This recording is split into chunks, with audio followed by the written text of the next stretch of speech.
வணக்கம். இது உங்கள் ஊடகம், தமிழர்களுக்கான ஊடகம். அவருக்கு ஒரு லட்சியம், தமிழ்நாட்டை ஆள வேண்டும் என்று அவருக்கு ஒரு கனவு. அந்த கனவை நனவாக்குவதற்கான பீடிகைகளை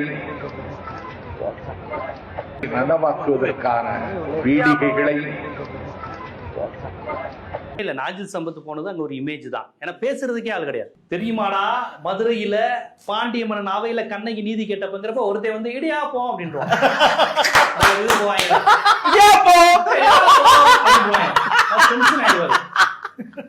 விஜய்கிட்ட சொல்றேன், உங்க எல்லாருக்குமே தெரியும், 4 நாட்களுக்கு முன்பு தம்பி இந்திரகுமார், தம்பி மில்டன் அவங்க 2 பேருமே என்னை அந்த உட்காந்து பேசுவோம் நிகழ்ச்சி கூப்பிட்டாங்க. அது ரொம்ப நாளாக கூப்பிட்டாங்க. நமக்கு இங்கே டைம் இல்லை, இங்கே பயங்கர இதில் போயிட்டு இருந்தது. அன்றைக்கி ஒரு நாள் டைம் இருந்துச்சுன்னு போய் பேசணும். என்னப்பா, என்ன தம்பி, என்ன சப்ஜெக்ட் பேசலானே, இந்த அதிமுக பொதுக்குழு பேசலானே அப்படின்னு நாஞ்சில் சம்பத் அப்படியே நினச்சி ஏதாவது பேசுவோம்னே, விஜய் கட்சி அது இதுன்னு பொதுவாக ஏதாவது நம்ம கொண்டு போய் ஒரு 20 நிமிஷம் 1/2 மணி நேரம் பேசுவோம். அது பார்த்தீங்கன்னா கிட்டத்தட்ட 1 மணி நேரத்துக்கிட்ட வந்துருச்சு, 50 நிமிஷமாக என்னமோ கிட்ட வந்துருச்சு. அது அந்த அளவுக்கு சுவாரஸ்யமாக போச்சு. பலரும் பாராட்டினாங்க, ரொம்ப நல்லா இருந்துச்சுங்க. இங்கே ஆரம்பித்து பல்வேறு செய்திகளை தொட்டு எல்லாமே சுவாரஸ்யமாக இருந்தது, நகைச்சுவையாக இருந்தது. ரொம்ப அரசியல் தரவுகள், கருத்தியல், கம்யூனிசம், இடதுசாரி, திராவிடம் எல்லா கருத்தியலோடும் பேசுனீங்க, வரலாற்று நிகழ்வுகளோடும் பேசுனீங்க, கரண்ட் சப்ஜெக்டையும் அழகாக தொட்டு பேசியிருந்தீங்க. நல்ல நகைச்சுவையாக இருந்தது, நல்ல சென்ஸ் ஆஃப் ஹியூமரெல்லாம் ரசித்தோம். நிறைய பாராட்டுகள் எனக்கு வந்துச்சு. தம்பிகளும் ஃபோன் பண்ணி அண்ணே சூப்பர்னேன்னாங்க. அந்த நிகழ்ச்சியும் பயங்கர ஹிட்டு. இப்போ இந்த நிலையில் நம்ம 2 நாளாக அந்த நிகழ்ச்சி பற்றி வந்துக்கிட்டு இருக்க நிலையில் அதில் நான் சொல்லியிருந்த ஒரு விஷயம் வந்து என்ன சொல்லியிருந்தேன்னா, இந்த மாதிரி நாஞ்சில் சம்பத் போன்றவர்கள் விஜய் கட்சிக்கு போனது மிகப்பெரிய பலம். ஆனால் அவர் அந்த கட்சி பயன்படுத்திக்க முடியாது. ஏன்னா அந்த கட்சியோட பேட்டனே வந்து இவர் யாருன்னே அவங்களுக்கு தெரியாது. நாஞ்சில் சம்பத் வந்து ஒரு சங்க இலக்கியம், தொல்காப்பியம், அகநானூறு, புறநானூறு, இந்த இறையனார் அகப்பொருளில் இருந்து பேசக்கூடியவர். உங்களுக்கு வந்து விடுதலை இயக்கமாக இருக்கட்டும், நீதி கட்சி, சுயமரியாதை இயக்கம், திராவிடர் கழகம், எல்லா கட்சிகளுடைய வரலாறும் தெரிஞ்சவர். சமகால அரசியல் உள்ள தலைவர்கள் அனைவரோடும் புகழ்ந்து பேசியவர், அனைவரையும் விமர்சித்தவர். இப்படி பெரிய அளவில் அவருக்கு ஒரு வரலாறு இருக்கு. விஜய் ரசிகருக்கு ஓப்பனிங் டேல கவுண்டரில் டிக்கெட் கொடுத்து வாங்குறவனுக்கு நாஞ்சில் சம்பத்னா யாருன்னே தெரியாது. முதல்ல அந்த சம்பத்துங்கிற பேருக்கான காரணம் தெரியாது, நாஞ்சில்னா என்னன்னு தெரியாது.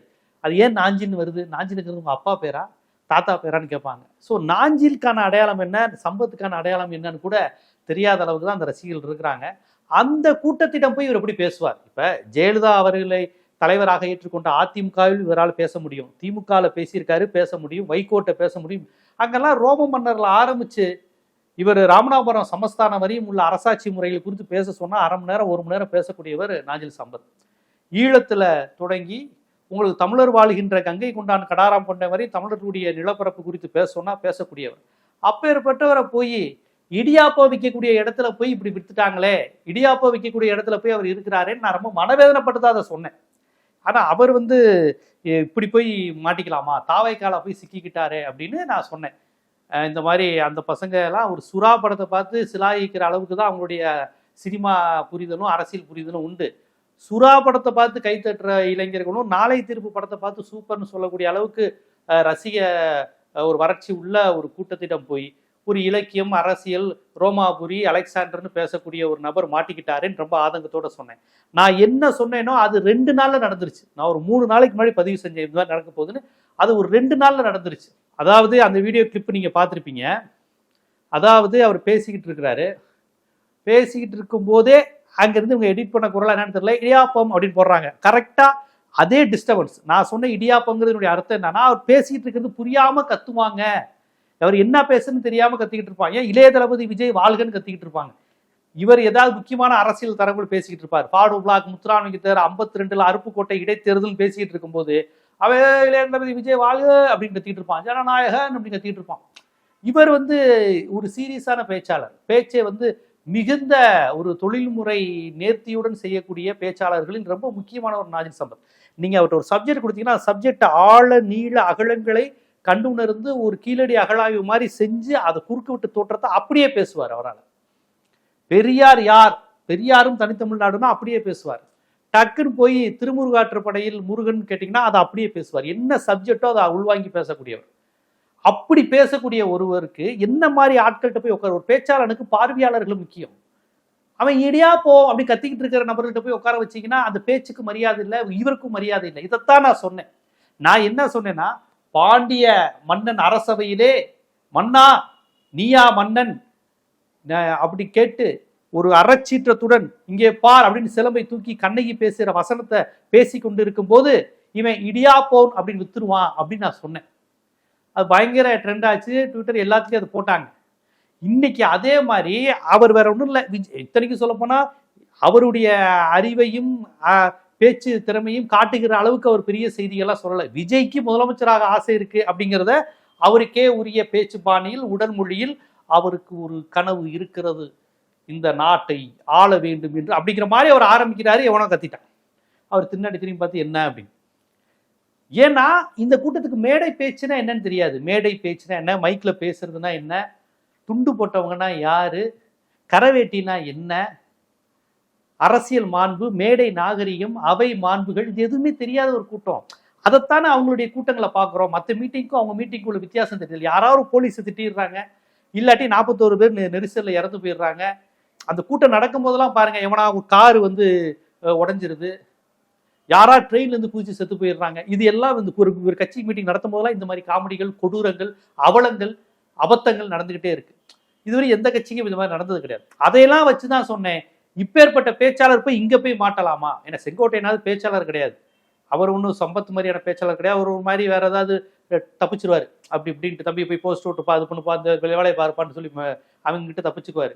இப்போ சம்பத் மாதிரியான நபர்களுக்கு பேச்சு தான், இவரோட பேச்சை உள்வாங்காத ஆட்களை வச்சு அவர் என்ன பண்ணுவாரு? இதைத்தான் நான் கேட்டேன்.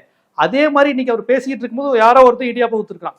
இடியாப்பங்கிறது இந்த இடத்துல ஒரு குறியீடு சொல்.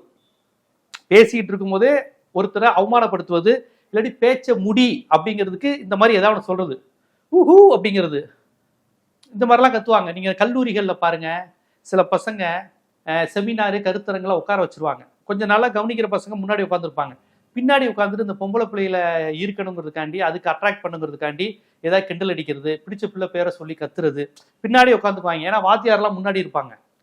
அப்ப பேச்சாளர்கள் வந்து ஏதாவது முக்கியமான சப்ஜெக்ட் வைஸ் பேசிட்டு இருப்பாங்க, செமினார் கருத்தரங்கு, இல்லைன்னா ஏதாவது வரலாறு கூட பேசிட்டு இருப்பாங்க. தம்பி, இந்த நாட்டினுடைய விடுதலை என்பது அவ்வளவு எளிதாக கிடைக்கவில்லை அப்படின்னு கைத்தட்டுவான். எது கைத்தட்டுறானே தெரியாது, அவர் ஒரு முக்கியமான விஷயம் பேசிட்டு இருப்பார்.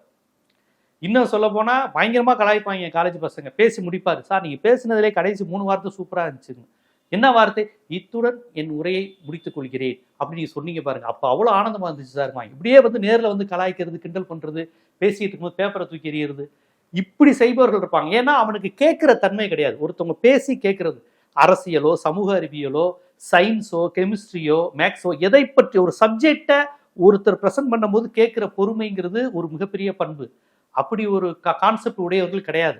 அப்படி படிப்புலையும் ஒரு திறனாய்வு மனநிலையிலும் சமூகத்தின் மீது அக்கறை கொண்டவராக இருந்தால் கண்டிப்பா விஜய் ரசிகர் மன்றத்தில் இருக்க மாட்டான், விஜய் ரசிகரா இருக்க மாட்டான். அவன் டாக்டரா, இன்ஜினியரா, சிவில் சர்வீஸ் படிச்சு, இல்லை ஏதாவது ஒரு கவர்மெண்ட் ஜாப், இல்லைன்னா ஒரு பிரைவேட் செக்டர்ல தன்னுடைய கிரியேட்டிவிட்டியை பயன்படுத்தி ஏதாவது ஒரு பெரிய கார்பரேட் கம்பெனியில சிஇஓ, இந்த மாதிரி எங்கேயோ லெவல்ல 2 லட்சம் 3 லட்சம் சம்பாதிக்கல, குறைஞ்சது 60,000 70,000 சம்பாதிக்கிற லெவலுக்குலாம் போயிருப்பாங்க.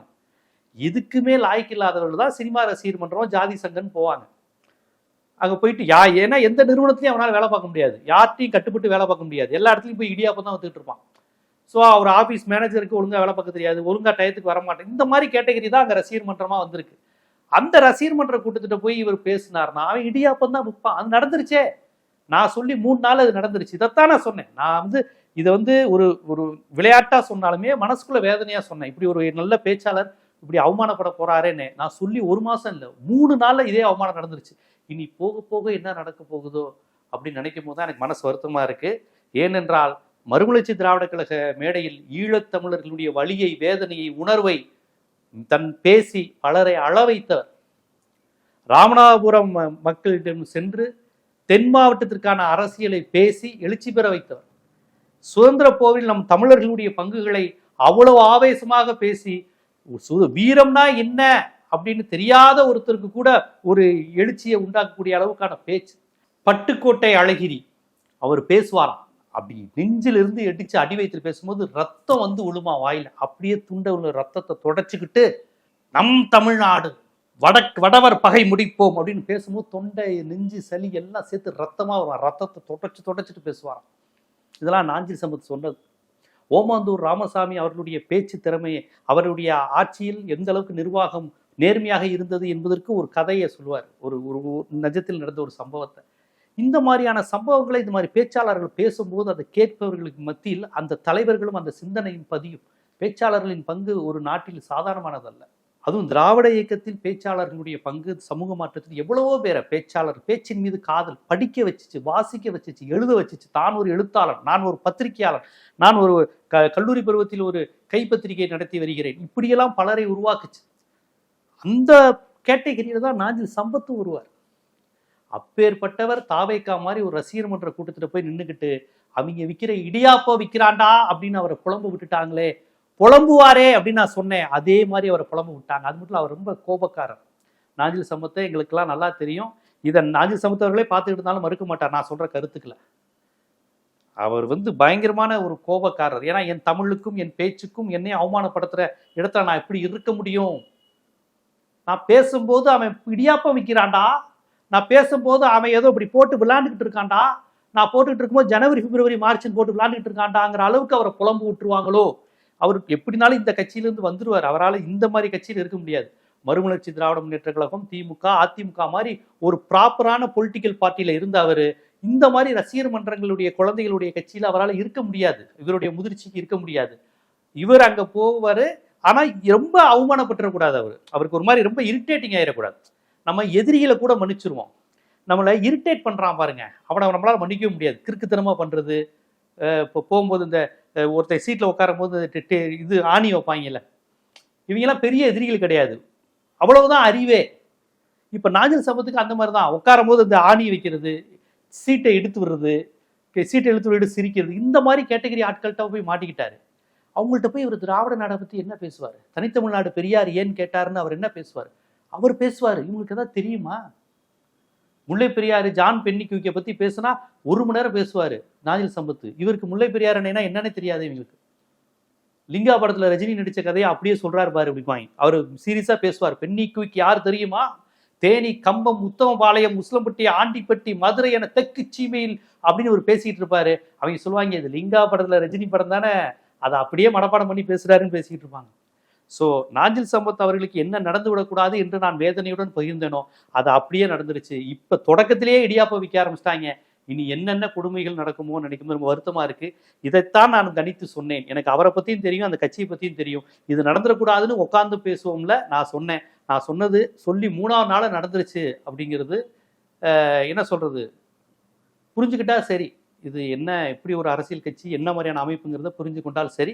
நாஞ்சில் சம்பத் அவர்களே விரைவில் இந்த கட்சியினுடைய பேட்டர்ன் குறித்து மனம் திறந்து பேசுவார் அப்படிங்கிறது என்னுடைய நம்பிக்கை.